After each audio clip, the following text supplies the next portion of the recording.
Hoy vamos a contar una historia increíble, una que conecta dos mundos que parecen totalmente distintos, Apple y Pixar, y cómo una sola persona, un visionario, fue la clave para que ambos llegaran a lo más alto. A ver, pensemos en 1995. Se estrena una película, Toy Story, y lo cambia todo.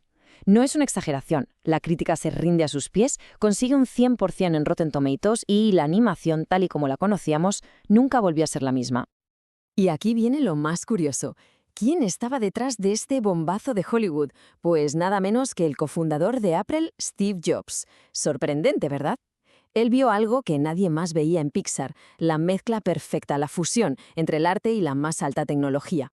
Pero un momento, ¿qué hacía el genio de los ordenadores metido en el cine? No era un capricho o un proyecto secundario. La respuesta es mucho más profunda. Es la historia de un destierro, un exilio que, sin que nadie lo sospechara, iba a cambiar para siempre las reglas del juego en el mundo de la tecnología. Vale, para entender todo esto tenemos que viajar en el tiempo. Vámonos a 1985, un año clave, un año dramático para Steve Jobs y para Apple, la empresa que él mismo había creado desde cero. El problema era un choque de trenes. Por un lado, la visión de Jobs, por otro, la del CEO que él mismo había fichado, John Sculley. Eran dos formas totalmente opuestas de ver las cosas, y claro, esa tensión acabó estallando en una lucha de poder brutal por el alma de Apple. Y el final de esa lucha fue increíble. La junta directiva se pone del lado de Sculley y echan a Steve Jobs. Sí, lo despiden de su propia empresa. Él mismo dijo años después que fue algo devastador, pero que a la larga fue lo mejor que le pudo pasar. Una locura. Así que ahí estaba, fuera de Apple.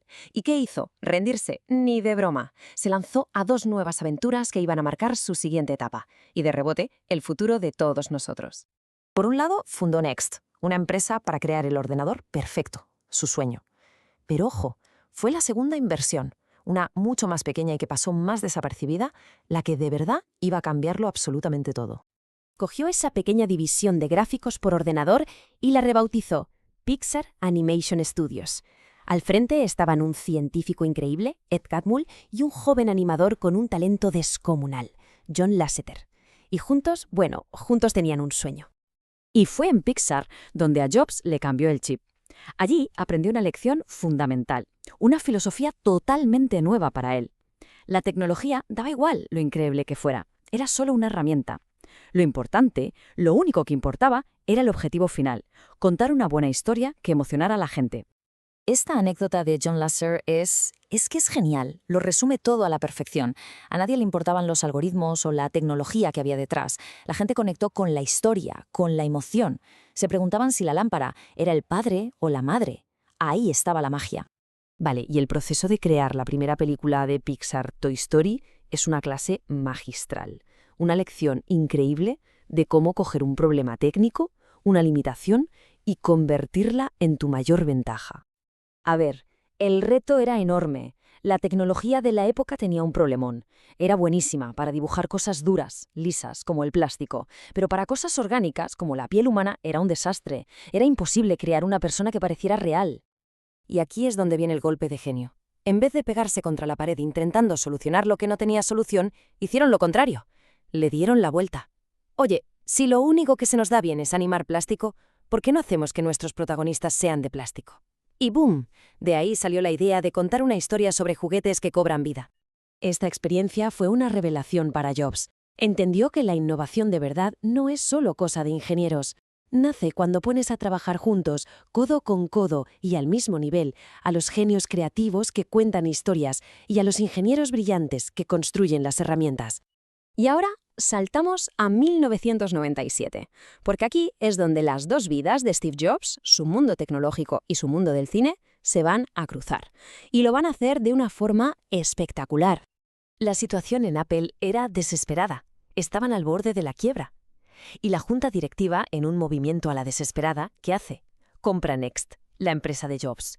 ¿Para qué? Principalmente para una cosa, para que él volviera a casa. Pero Jobs no volvió solo con la tecnología de Next bajo el brazo, no.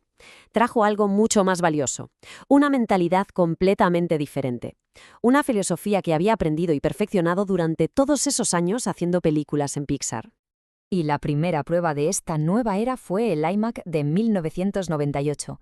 Aquello no era solo un ordenador, era otra cosa. tenía personalidad.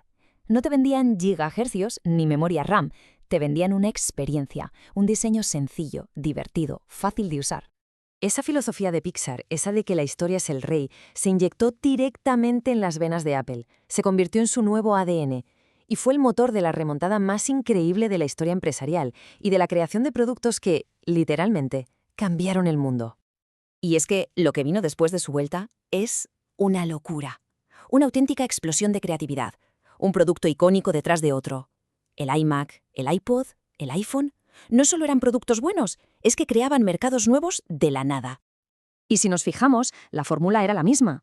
Esa obsesión por hacerlo todo simple, por innovar constantemente, por centrarse en cómo se siente la persona que usa el producto, eran los mismos principios que hacían que nos enamorásemos de las películas de Pixar. Ahora, esa era la Biblia de Apple. Así que es para pensarlo. La próxima vez que alguien coja su iPhone, quizá debería recordar que ese pequeño aparato, esa maravilla de la ingeniería, le debe tanto a Silicon Valley como a un estudio de animación de Hollywood, que su origen secreto podría estar en un vaquero parlante y su amigo el guardián espacial.